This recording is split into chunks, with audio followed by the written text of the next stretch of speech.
Bapak Ibu Saudara dalam Tuhan Yesus Kristus, Shalom. Bagaimana kabarnya pada hari ini? Luar biasa. Mari kita mau datang kepada Tuhan, kita mau bersuka cita karena kasih Tuhan begitu luar biasa dalam kehidupan kita. Mari kita satukan hati kita mau berdoa kepada Tuhan. Bapa di dalam surga, Allah yang kami sembah di dalam nama Tuhan Yesus Kristus.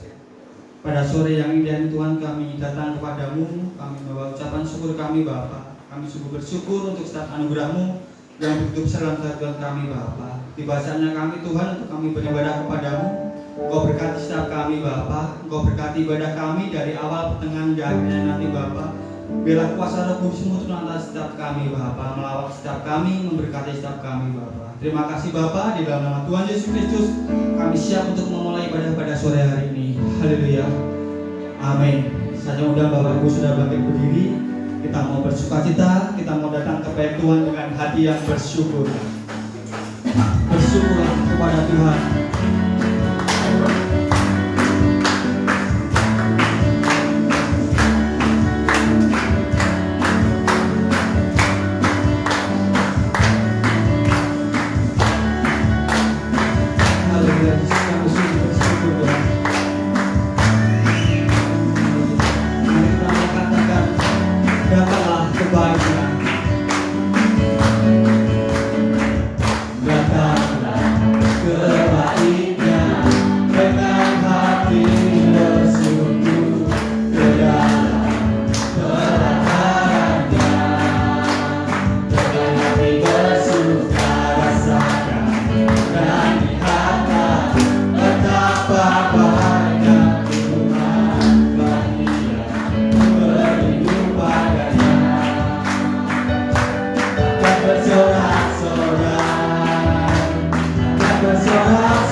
Kita mau dekat pada Tuhan. Dekat padamu Tuhan, itu kerinduan kami. Engkau menunggu setiap kata-kata kami Bapa. Kami sungguh temukan kasih-Mu yang abadi dalam setiap kehidupan kami. Haleluya. Kami mau mendekat padamu Tuhan. Haleluya. Dekat padamu. Dekat padamu. Itu rinduku.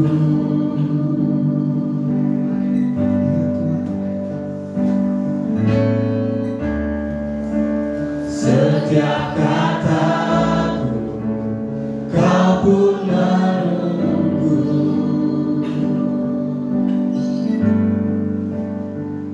Tak kusangka ku temukan satu kasih yang abadi. Kini ku datang dan ku bawa rinduku. Dan suka dekat padamu Tuhan.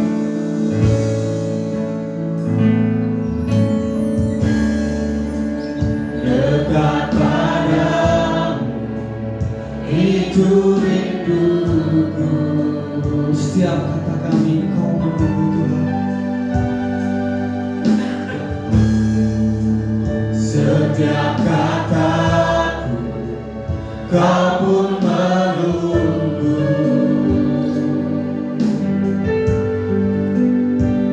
Tak kusangka ku temukan satu kasih yang abadi. Kini ku datang dan ku bawa rinduku. Kau memandang Tuhan, memandang wajah-Mu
kebesaran-Mu, mengejar hadirat-Mu dalam hidup.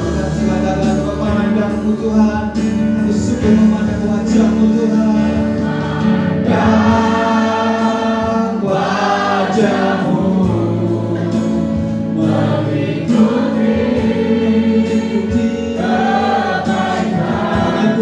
Tuhan, mengejar hadirat-Mu dalam hidupku, membawa sembahku, menyatakan kebesaran-Mu, mengejar hadirat-Mu dalam hidup. Dan suka memandang wajah-Mu, memandang wajah-Mu, mengikuti kebaikan-Mu, mengejar hadirat-Mu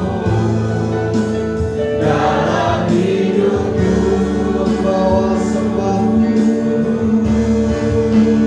membawa sembah-Mu, menyatakan kebesaran-Mu, mengejar hadirat-Mu dalam hidup, mengejar hadirat-Mu Tuhan, mengejar hadirat-Mu dalam hidup. Mengejar hadirat-Mu Tuhan, mengejar hadirat-Mu dalam hidup.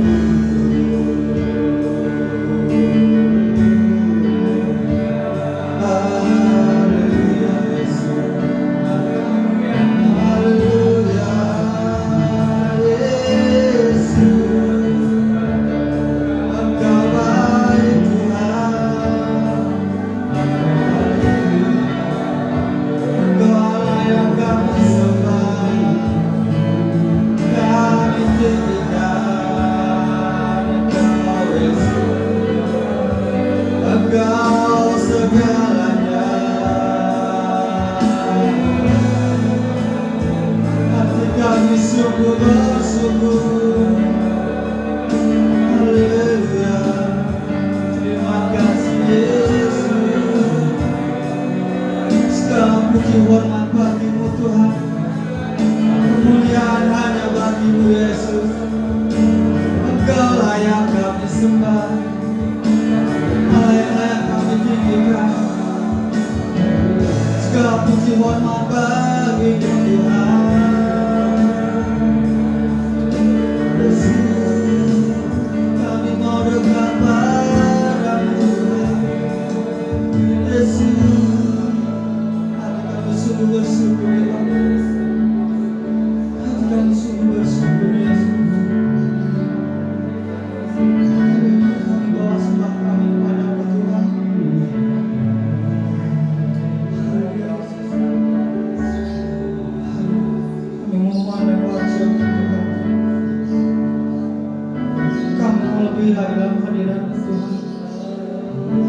Kami mau siapkan hati kami Bapa.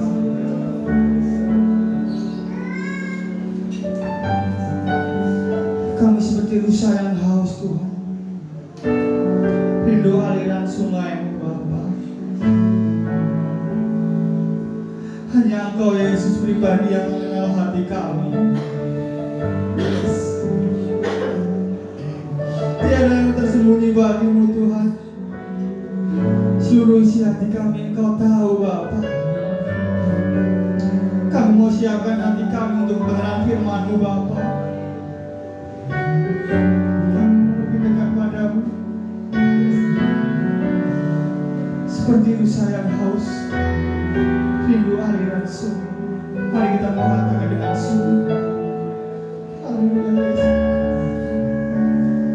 Seperti rusa yang haus, seperti rusa yang haus, rindu aliran sungai-Mu.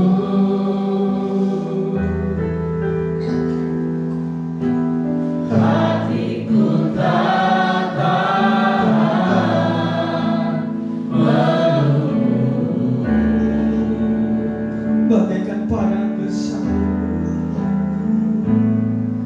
bagaikan gersang menanti datangnya hujan.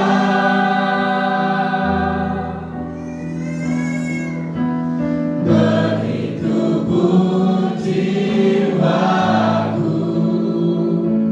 Tuhan, hanya Engkau, hanya Engkau, pribadi yang menggerak hatiku. Tiada yang tersembunyi bagimu, seluruh isi hatiku Kau tahu. Bawa kami Tuhan, dan bawaku,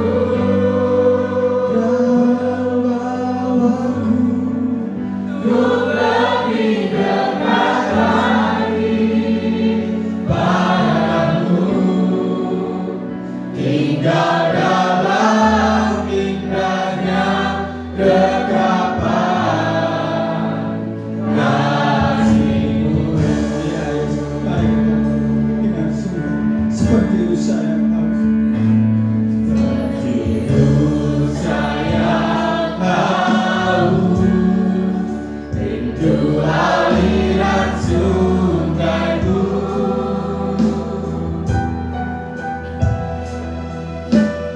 Hatiku tak tahan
tinggal dalam indahnya kekapan kasih-Mu,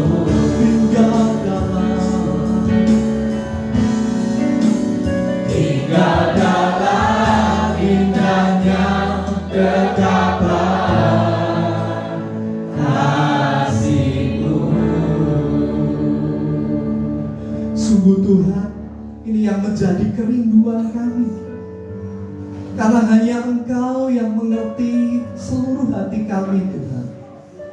Dan kerinduan kami sore hari ini adalah kami mau tinggal dekat-Mu, kami mau tinggal di dalam-Mu Tuhan, kami mau menyenangkan hati-Mu Bapa.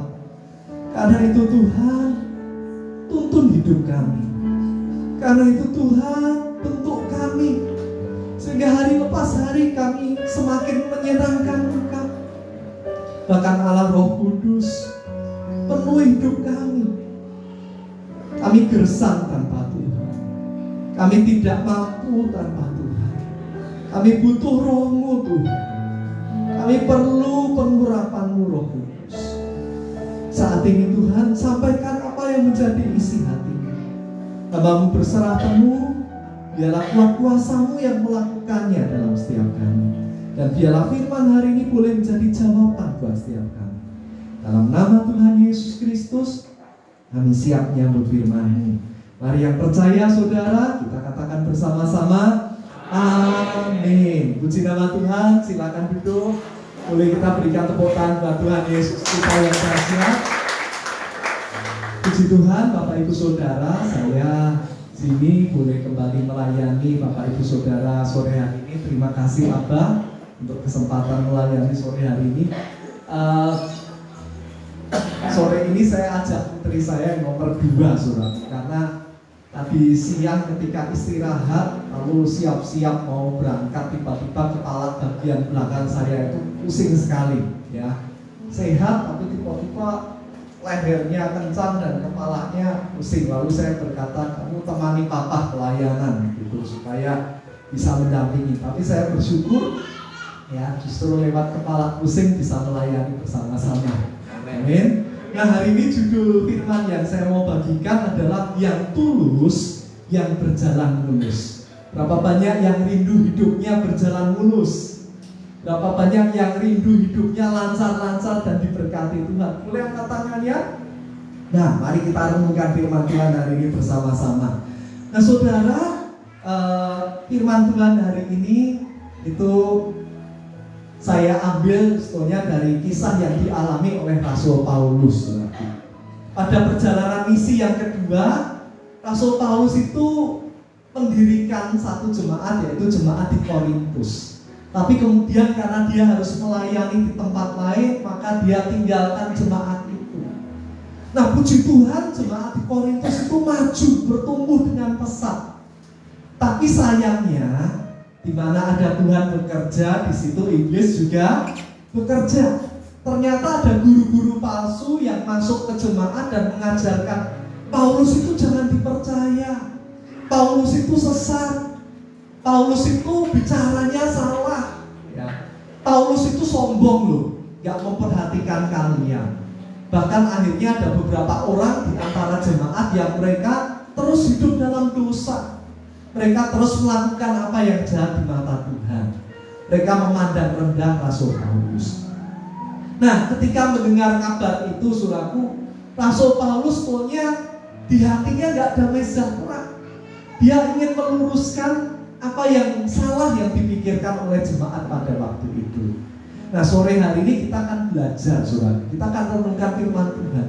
Terkadang kita itu sudah benar, terkadang kita itu sudah melayani Tuhan, terkadang kita sudah melakukan apa yang baik, tapi tetap ada orang yang salah mengerti kita, tetap ada orang yang negatif pada kita, tetap ada orang yang mungkin menggosipkan kita. Nah, kita mau lihat sebagai anak Tuhan, tentu respon kita harus berbeda. Nah, demikian pula Rasul Paulus, kita mau lihat ketika orang meragukan dia, ketika orang menyalahartikan, ketika orang menggosipkan dia, Apa yang jadi tindakan dari Rasul Paulus? Apa yang jadi reaksinya? Sehingga kita juga boleh meneladaninya dalam hidup kita. Karena kalau kita tahu siapa diri kita di dalam Tuhan, respon kita pasti berbeda. Nah, yang pertama yang kita mau pelajari sore hari ini adalah ini. Oke, mungkin bisa dibantu karena nggak gerak slide-nya ya, nggak apa-apa. Yang pertama, saudaraku, Rasul Paulus disalah mengerti oleh jemaat di Korintus. Ya, di Korintus pasal 2 Korintus 2 ayat 12 sampai 13 saya akan bacakan. Ketika aku tiba di Troas ya, untuk memberitakan Injil Kristus, aku dapati bahwa Tuhan telah membuka jalan untuk pekerjaan atau pelayanan di sana. Tetapi hatiku tidak merasa tenang karena aku tidak menjumpai saudaraku Titus. Sebab itu aku minta diri dan berangkat ke Makedonia.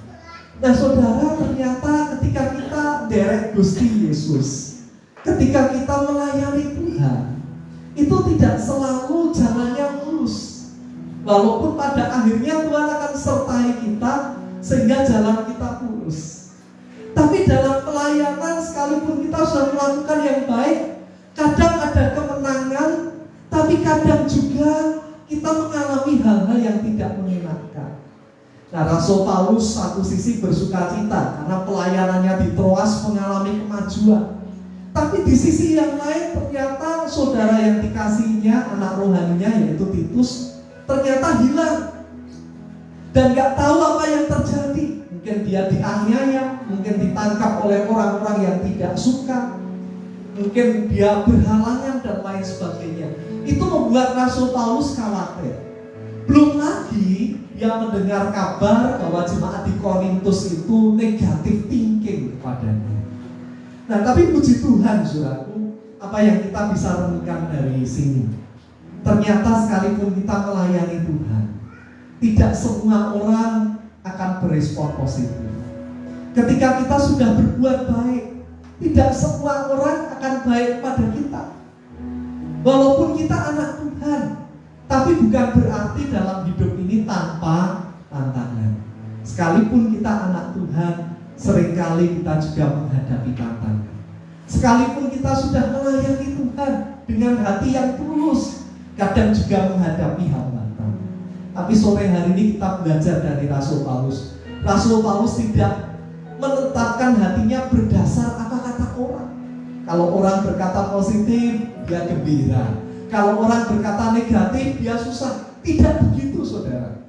Tapi Rasul Paulus menjadikan Tuhan itu sumber segala penghiburannya. Rasul Paulus menjadikan Tuhan sumber segala kekuatannya. Nah, dalam hidup kita juga sama.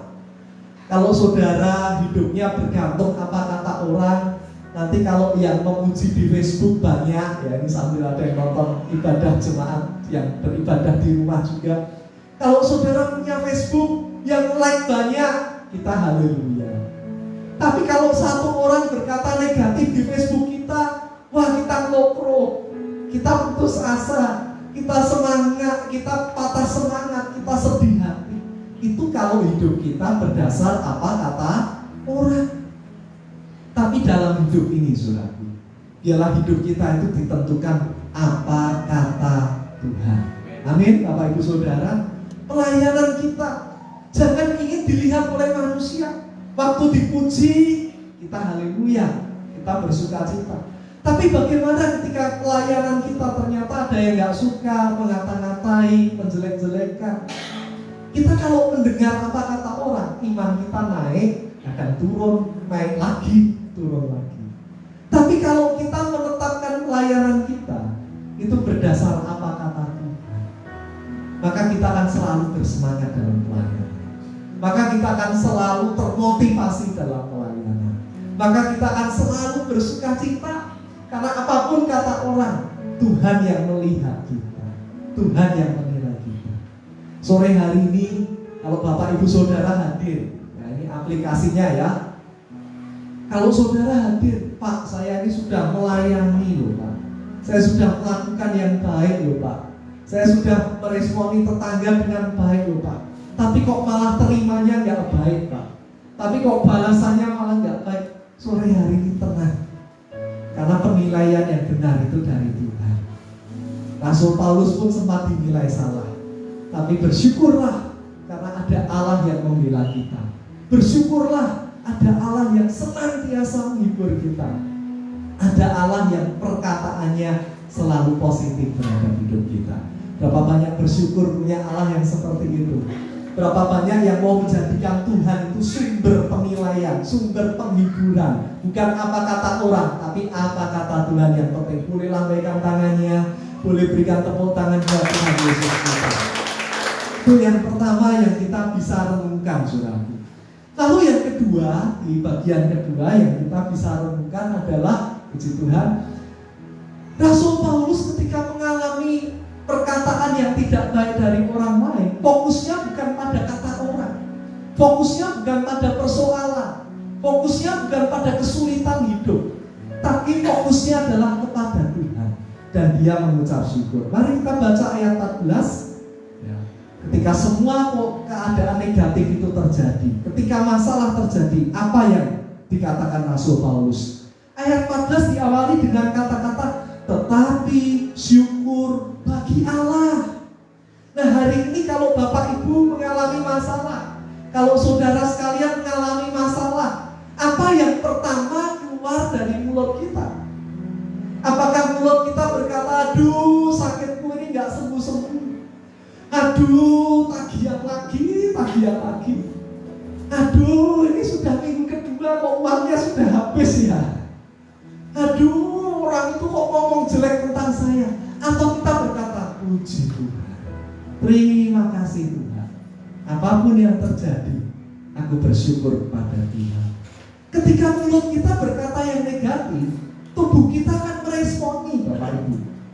Nah, saya dulu pernah dengar khotbah ya, ini hasil penelitian dari dokter. Ketika kita berkata negatif, hormon kita langsung negatif semua. Akibatnya tubuh kita lemah, akibatnya tubuh kita sakit, akibatnya kita lentoy, kita loyo.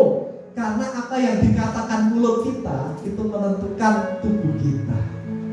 Tapi kalau kita mengalami yang gak baik seperti Rasul Paulus, tapi mulut kita, puji Tuhan, aku bersyukur Tuhan, aku tetap percaya Tuhan baik, maka tubuh kita meresponi juga.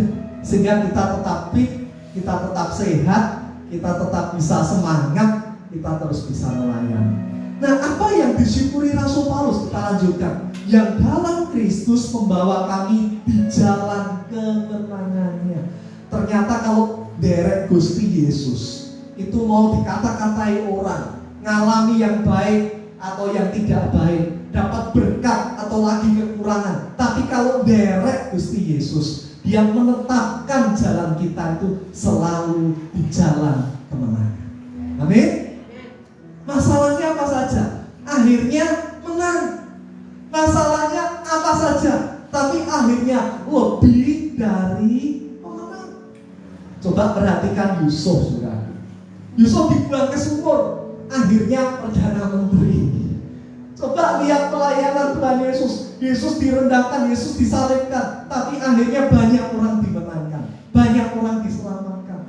Jadi di dalam Yesus itu, apapun yang Bapak Ibu, apapun yang saudara di rumah alami, walaupun kelihatannya bungkusnya negatif, bungkusnya nggak mengenakan, bungkusnya namanya masalah, tapi kalau kita tetap setia, derek Gusti Yesus, tangannya akan bekerja, kuasanya akan melawat kita, kasihnya akan dilimpahkan, sehingga sakit, tapi kok sampai hari ini tetap kuat ya. Disakiti, tapi kok sampai hari ini tetap bisa mengampuni.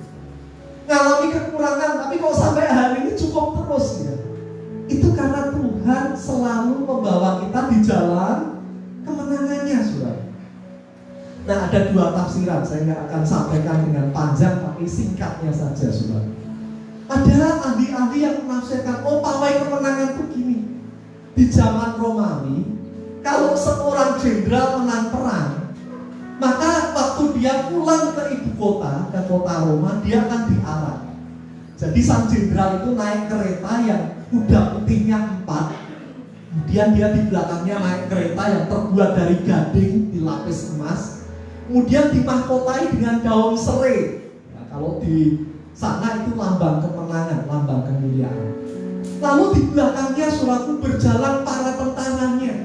Di belakangnya lagi adalah tawanan yang kalah perang, raja-raja, prajurit musuh yang kalah perang. Lalu para tawanan termasuk hewan-hewan dan barang-barang rampasan itu dibawa menyertai sang juru. Nah, mereka akan mendaki gunung yang namanya Gunung Olympus, dan di atas itu ada kuil dewa Jupiter. Nah, sepanjang perjalanan masyarakat akan membakar dupa sehingga baunya wangi, dan bau wangi itu kemana-mana. Nah, buat sang jenderal makin dekat ke gunung, artinya nanti sampai di atas kaisar akan memberikan kenaikan pangkat karena sudah menang perang. Prajuritnya juga, jenderalnya kalau naik pangkat, semua prajuritnya naik pangkat. Tapi buat para tawanan, makin mendekati gunung, bau wangi itu adalah bau kematian. Karena raja-raja dan tawanan yang kalah perang sampai di atas gunung akan dihukum mati.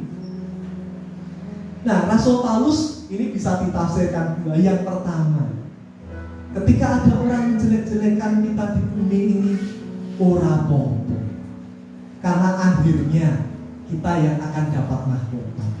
Kalau saudara memberitakan kabar baik, saudara menasihati, saudara melayani orang malah dicaci maki, tidak apa-apa, karena akhirnya kita akan dibawa Tuhan ikut pawai kemenangannya. Ketika Tuhan Yesus turun ke dunia, dia mati di kayu salib, banyak orang diselamatkan. Nah, ketika kita juga menyelamatkan orang lain dengan memberitakan kabar baik, maka apa yang kita lakukan itu wangi di hadapan Bapa, dan wangi bagi mereka yang diselamatkan. Karena di sekeliling kita itu ternyata banyak orang ngawe-ngawe, banyak orang sebetulnya yang sedang butuh kabar baik. Hari-hari ini Bapak Ibu, di Instagram saya lihat banyak orang tertipu investasi bodoh, dan akhirnya investasinya kabur, duitnya nggak balik. Banyak orang ketakutan akan Omikron, banyak orang takut ya. Saya melayani, lalu mereka berkata, Pak, sekarang dagangan itu sepi, Ukraina sama Rusia perang ini ternyata berdampak, Pak.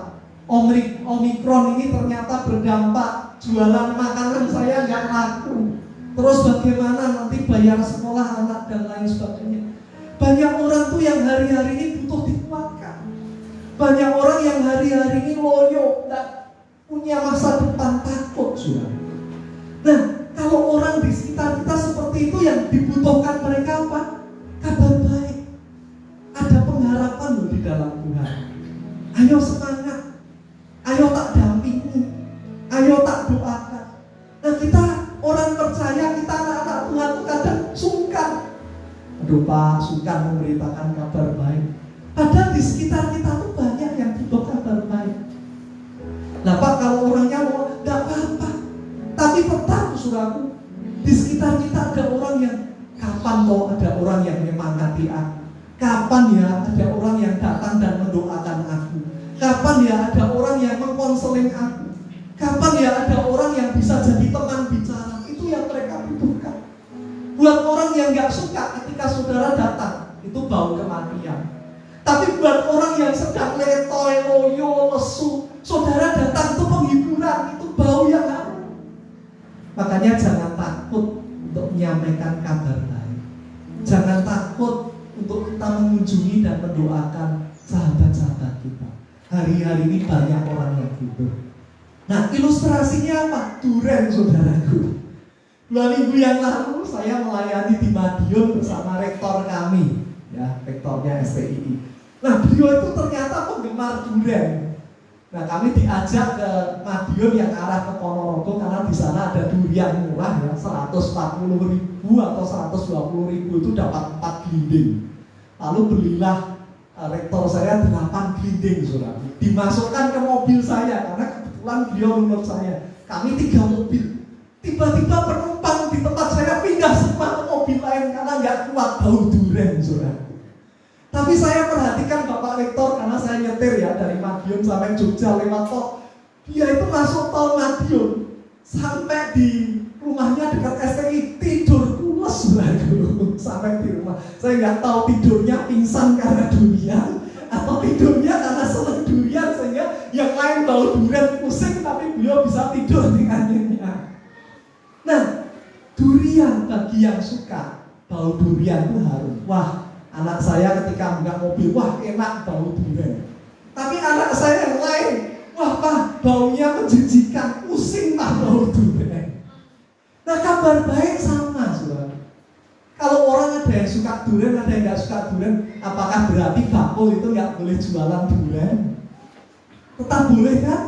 Karena ada orang yang suka, yang nggak suka ya biarkan saja. Tapi tetap ada orang yang cari durian. Demikian juga ketika kita memberitakan kabar baik. Demikian juga ketika kita melayani dan bersaksi. Ada orang yang menolak, tapi banyak orang yang membutuhkan, saudara. Itu sebabnya dimanapun kita berada, walaupun disalah mengerti, kita tetaplah jadi teladan yang baik. Itu tafsiran yang pertama. Tapi ada ahli yang berkata tafsirannya kedua, Pak. Bukan berarti kita mau jalan di bawah menangkan. Tapi Rasul Paulus berkata, aku ini tawanan Kristus, seperti tawanan kaisar. Ketika aku melayani berarti siap mati.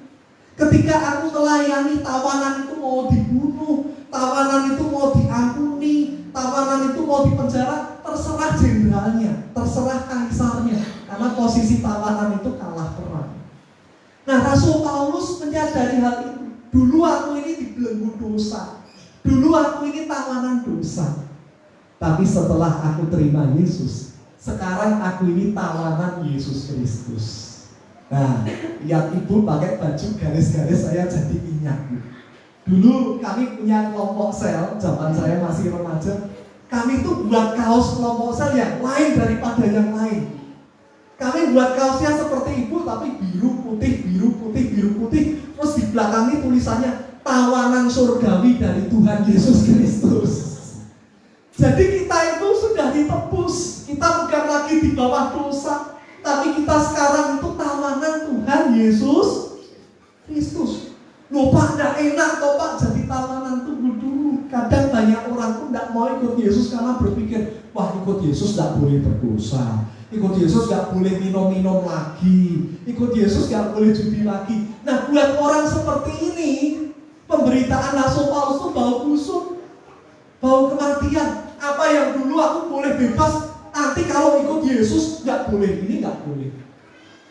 Tapi buat orang yang lain yang melihat teladan hidup Rasul Paulus, dulu Saulus itu menganiaya, dulu Saulus itu benci orang Kristen. Sekarang setelah jadi tawanan Tuhan Yesus, kok perkataannya berubah ya? Kok jadi halus ya? Kok tindakannya berubah ya? Kok sekarang malah menangkan jiwa ya? Dan buat orang-orang itu jadi bau harum. Wah, luar biasa, jempolan, hidupnya jadi kesaksian. Aku juga mau seperti Rasul Paulus, hidupku diubahkan Tuhan. Nah saudara, kalau kita hidup di tengah-tengah tetangga, kalau kita ada di tengah-tengah kantor, di tengah-tengah sekolah saudara, di tengah-tengah tempat kerja saudara, kita ini bau harum dari Kristus, atau kita ini bau kematian? Wah, kayak wong Kristen omongannya kok koyo ngono. Wah, itu orang Kristen nggak bisa jadi teladan tuh, telat terus. Atau ketika kita di tengah dunia, orang tuh bisa melihat, wah bener ya, orang Kristen itu memang beda, pancen beda. Nah, mari Bapak Ibu Saudara sekalian, dimanapun kita berada, kita itu memancarkan bau harum dari Kristus, sehingga orang di sekitar kita terberkati dan mereka boleh datang kepada Tuhan, saudara. Nah, ada satu kesaksian singkat. Suatu kali, ini zaman dulu, saya berdoa, zaman sekarang juga ada yang meneladani. Ada seorang mahasiswa, saudara, dari sekolah Alkitab. Dia pelayanan di kaki Gunung Merbabu. Nah, suatu kali dia pelayanan di desa, ada bapak-bapak mendatangi dia dan berkata, Pak, bukan Pak, karena waktu itu masih D ya, D, tolong berkunjung ke rumah saya. istri saya tuh busuk lapar, jadi tangannya kecil, kakinya kecil, tapi perutnya besar, padahal tidak hamil. Nggak ada bayinya, tapi perutnya membengkak, semakin hari semakin membesar. Mbok tolong deh, istri saya itu didoakan. Nah, mahasiswa ini takut. Waduh, mengko kalau didoakan, kalau sembuh, kalau nanti didoakan ternyata nggak sembuh, apa kata orang desa? Apa kata keluarga besar? Apa kata orang kampung? Ternyata benar, saudara. Ketika mahasiswa ini datang ke rumah si ibu itu, dia kumpulkan anak-anaknya, dia kumpulkan mantu-mantunya di situ, dan minta mahasiswa ini mendoakan supaya dia mengalami kesembuhan. Wah, mahasiswa ini sampai pocos-pocos, saudara. Dia berkata, Tuhan Yesus, tolong sembuhkan ibu ini, karena ibu ini bukan orang percaya. Ya, tapi dia berdoa sungguh-sungguh. Lalu dalam nama Yesus, amin. Mujizat kelihatannya tidak terjadi. Perutnya tetap besar. Bahkan sehari 2 hari kemudian yang terjadi, mungkin keluarga itu jadi kecewa, mungkin ibu itu juga kecewa. Bahkan mahasiswa ini kecewa sama Tuhan. Tuhan, kok gitu toh? Katanya kalau melayani, mendoakan dengan sungguh-sungguh dalam nama Yesus, katanya ada mujizat. Lah iki kok orang mau mujizat? Mana Tuhan mujizat? Tapi seringkali Bapak Ibu, mujizat itu 2 cara. Kadang ketika kita doa, Tuhan langsung kerjakan mujizat. Tapi yang kedua, kadang Tuhan mengizinkan kita berproses, karena mujizatnya terjadi di balik proses. Nah, ternyata ibu ini diizinkan berproses. 2-3 bulan kemudian tiba-tiba berangsur-angsur perutnya normal, busuk laparnya hilang, saudaraku. Wah, seluruh keluarganya, anak-anaknya bersuka cita dan mereka mau dibaptis, saudaraku. Tapi tiba-tiba di hari dibaptis yang ditentukan itu, ya ibu ini tiba-tiba drop. Dan kembali mahasiswa ini dipanggil untuk mendoakan. Wah, dia sudah deg-degan. Iki piye Tuhan? Sudah terjadi mujizat kok hari ini drop, malah sekarang malah kritis, ini bagaimana Tuhan? Ternyata di saat nafas-nafas yang terakhir sudah tersengal-sengal dengan segenap usaha ibu ini berkata, anak-anakku, putu-putuku, suamiku, aku bersuka cita karena kalian kumpul semua. Dan maaf ya, hari ini ibu gak jadi dibaptis, karena tampaknya Tuhan Yesus sudah memanggil ibu akan pulang ke surga. Tapi, ada tapinya, saudara. Mulai sekarang, apa yang dikatakan adik mahasiswa ini, kalian semua harus dengarkan. Kalian semua harus bertobat. Kalian semua harus dibaptis. Kalian semua harus melayani Tuhan Yesus. Wah. Dan betul, sebentar kemudian ibu itu meninggal. Ternyata dari anaknya, dari cucunya, mereka bertobat.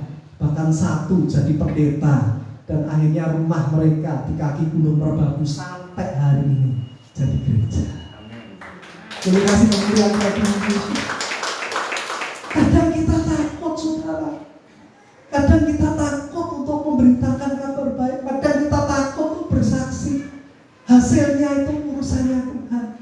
Bagian kita membagikan. Lupa ada yang suka, ada yang gak suka, ya gak apa-apa. Durian aja ada yang suka, ada yang gak suka kok. Betul? Bakso saja ada yang seneng, ada yang gak seneng. Tapi gak apa-apa, karena tetap ada yang seneng, tetap ada yang butuh, tetap ada yang cari. Nah, mungkin di sekitar kita cari, dan jawaban itu ada pada kita. Marilah kita jadi bau yang harum untuk mereka. Nah, ayat 17 terakhir dikatakan ya, ayat 16 bagian akhir dikatakan, tetapi siapakah yang sanggup menunaikan tugas yang demikian? Siapa yang bisa dipakai Tuhan?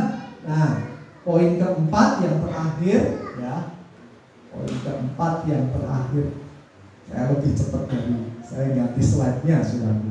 Siapa yang bisa dipakai Tuhan? Ayat 17 kita baca, sebab kami tidak sama dengan banyak orang lain yang mencari keuntungan dari firman Allah. Sebaliknya dalam Kristus kami berbicara sebagaimana mestinya dengan maksud-maksud murni atas perintah Allah dan di hadapannya. Nah, ternyata hari-hari ini kalau saudara dengar ya, Kadang banyak hamba Tuhan, ya, saya pun kalau tidak hati-hati, kita itu takut mengkhotbahkan firman Tuhan yang apa adanya. Aduh, jangan-jangan kalau saya khotbah persepuluhan nanti ada jemaat yang tersinggung. Kalau saya berkata harus hidup kudus, nanti ada jemaat yang besok tidak berangkat ke gereja. Aduh, kalau saya berkata harus jujur, nanti jangan-jangan ada pegawai negeri yang nggak mau ke gereja lagi. Nah, banyak hamba Tuhan akhirnya mengkorting firman Tuhan, atau hanya khotbah yang enak-enak saja di telinga jemaatnya. Yang penting dapat berkat, yang penting nanti dapat PK, yang penting semua orang senang, yang penting followernya nambah. Akhirnya yang diberitakan itu bukan pesan Tuhan, yang disaksikan bukan pesan Tuhan, tapi pesan pribadi. Nah ini saudara, sama juga mungkin saudara bukan pendeta, tapi ketika saudara posting dan masih berpikir nanti saya like banyak enggak ya, nanti saya respon banyak enggak, itu sebetulnya kita bukan bersaksi, tapi kita memajukan diri sendiri. Kalau enggak di like tersinggung, kalau yang follow enggak banyak tersinggung, nah itu berarti kitanya yang maju. Kalau saudara posting dengan tujuan betul-betul bersaksi, betul-betul untuk kemuliaan Tuhan, mau di like, mau enggak di like, puji Tuhan. Yang penting kabar baik diberitakan. Amin. Melayani, mau di like, mau enggak di like, enggak apa-apa. Yang penting nama Tuhan dipermuliakan. Nah terus bagaimana? Yang pertama, kalau bersaksi, memberitakan, melayani Tuhan yang tulus. Kalau kita melayani sudah ada aku nanti ben dipuji, aku nanti biar populer, aku nanti biar diangkat. Maka ketika saudara nggak dapat mesti kecewa. Tapi kalau di sini tulus, di sini memang untuk Tuhan. Aku ini tawanan kok Tuhan. Hujan disuruh pelayanan, ayo, aku tawanan Yesus kok. Baru nggak enak badan, harus melayani, ayo, aku tawanan Yesus kok. Suruh doa kayak orang, ayo, aku tawanan Yesus kok. Amin. Kalau di hati kita bersih, mau dipuji, nggak dipuji plong. Tapi kalau di hati kita ini sudah punya keinginan, nanti kalau keinginan kita nggak dapat, kita kecewa. Maka yang pertama, tuluslah hati kita. Yang kedua, kalau melayani itu bukan ambisi. Kalau melakukan hal yang baik, saudara memberkati tetangga, jangan karena ingin dapat sesuatu, jangan karena ambisi, jangan karena kejar status, tapi lakukanlah karena Tuhan. Aku memberkati tetanggaku, ngasih buah-buahan, ngasih makanan supaya Tuhan dimuliakan. Di kantor, aku menabur, ya ada teman yang membutuhkan, aku kasih uang untuk Tuhan dimuliakan. Kalau semua motivasinya untuk Tuhan, kita nggak akan kecewa. Apapun yang orang responi akan berurusannya dengan Tuhan. Yang ketiga, yang terakhir, kalau melayani itu dengan transparan. Saya pernah saudaraku didekati orang sepertinya memberitakan Injil, ternyata buntut-buntutnya dia punya produk, dan yang dia tawarkan itu sebetulnya bukan Injilnya, tapi produknya dia. Dan ketika saya berkata, aduh maaf, saya sudah punya asuransi waktu itu, wah dia ngamuk-ngamuk saudaraku. Nah kalau kita tidak transparan, pelayanan atau berbuat baik itu ada udang di balik rempeyek, ada udang di balik batu, kita nggak akan loss, kita nggak akan dengan sukacita karena di sini sudah punya keinginan, sudah punya arah tertentu. Tapi kalau kita melayani dengan transparan, apa yang kita lihat itu orang mungkin tidak puji, tapi mata Tuhan melihat. Dan kalau mata Tuhan melihat, pasti ada upah, pasti ada mahkota. Nah balik ke kisah awal tadi, Paulus berkata, aku tawanan. Kalau tawanan kaisar, sampai di atas gunung dihukum mati. Tapi karena aku tawanan Yesus Kristus, melayani buat Tuhan, bersaksi buat Tuhan, mendoakan orang buat Tuhan, memberkati orang lain, di kantor jadi orang baik, semua buat Tuhan.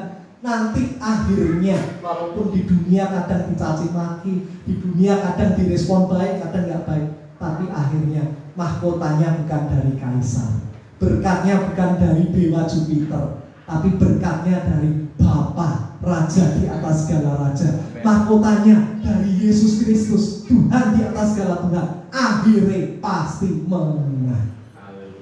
Haleluya. Boleh kasih tepuk tangan buat Tuhan Yesus. Nah, penutupnya saudara, jangan kita itu takut memberitakan yang baik. Jangan kita nutup-nutupi, aduh ini kabar baik, janganlah nanti orangnya nggak suka. Beritakan. Lalu yang kedua, jangan kita tuh menurunkan standar. Kadang kita pakai kalung salib, malu nanti ketahuan Kristen.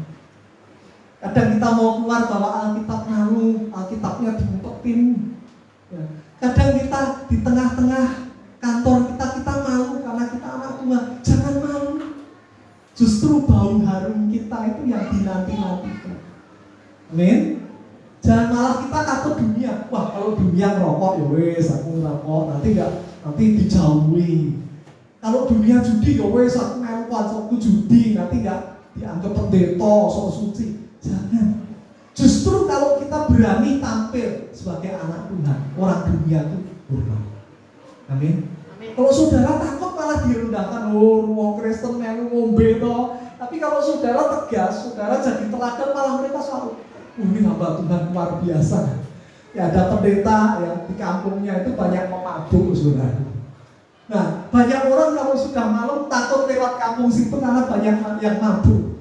Tapi dia tetap ya pulang pelayanan lewat situ Pak ini dan shalom gitu. Wah, pemuda-pemuda siap Pak pendeta. Ketika kita nggak malu sebagai saksi Kristus, orang itu malah segan. Dan yang terakhir, fokus pada Kristus.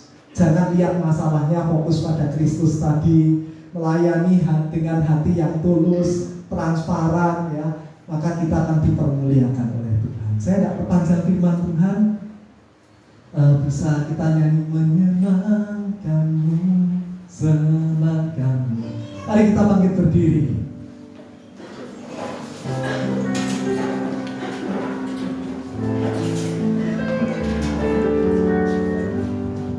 Ya, bisa dibantu ya. Tuhan, ku mau menyenangkanmu.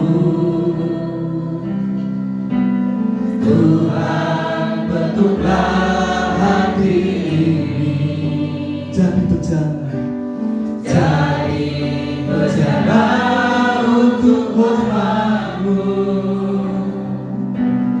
cemerlang bagai emas murni.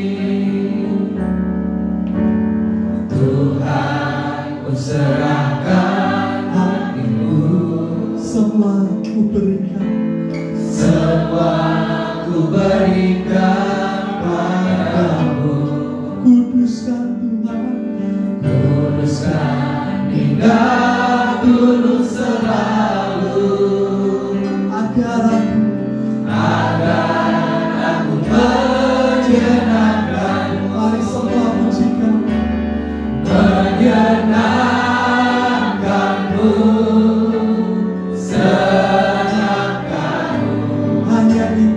Hanya itu benar.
bisa kami. Mari kita Tuhan yang sudah firman hari ini dimanapun kita membawa keharuman bagi nama Tuhan. Ada bau harum di setiap langkah kehidupan kita, di rumah, di keluarga, di pergaulan, di usaha kita. Amin.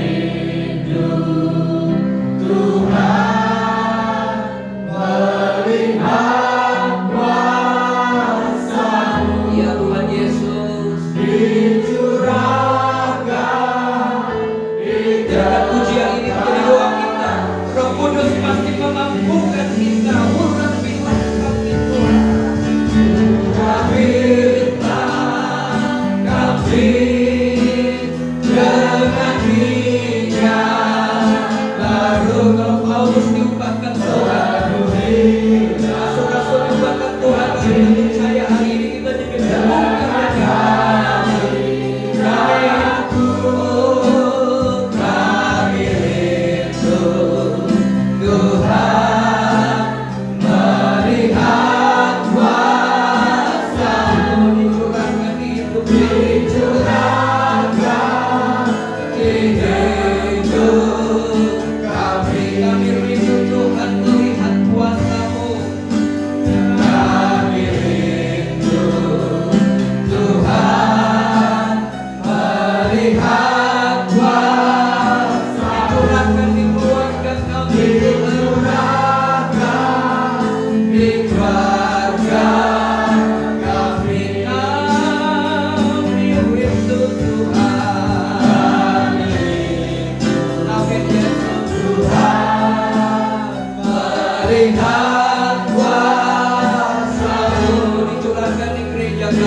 yang kemanapun kami pergi senantiasa mengeluarkan keharuman bagi Tuhan.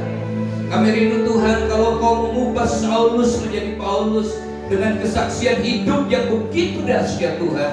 Inilah kami Tuhan, kami rindu Kau juga memakai kami dari sikap hidup dan gaya hidup kami terus mencerminkan bahwa Tuhan hadir di dalam kehidupan kami, sehingga rumah tangga kami menyenangkan hati Allah, pergaulan kami menyenangkan hati Tuhan, usaha kami berkenan kepada Allah. Dalam setiap langkah hidup kami Yesus ditinggikan. Kami percaya ketika Engkau dimuliakan, ditinggikan Tuhan, Engkau akan menarik banyak orang datang kepadamu. Kami mengucap syukur kepadamu Tuhan. Kau memberkati hamba-Mu yang Tuhan pakai menyampaikan firman-Mu pada hari ini, berkati dalam segenap kehidupannya Tuhan. Kami mengucap syukur kepadamu Tuhan Yesus. Kami melepaskan shalom bagi bangsa kami. Kami melepaskan shalom bagi lingkungan di mana kami berada. Kami melepaskan shalom di setiap langkah kehidupan kami. Kami rindu Tuhan, sebagaimana Paulus memberikan keharuman sebagai wanita yang terkenal dengan kehidupannya yang jahat, memberikan keharuman yang luar biasa. Demikian juga hidup kami Tuhan. Biarlah kami benar-benar hidup di bawah kasih karunia, di dalam kasih karunia, dan kami menikmati kasih karunia di sepanjang kehidupan kami. Terima kasih Tuhan, berkati kami semua. Sebentar kami sedang berikan korban persembahan, kuduskan persembahan kami Tuhan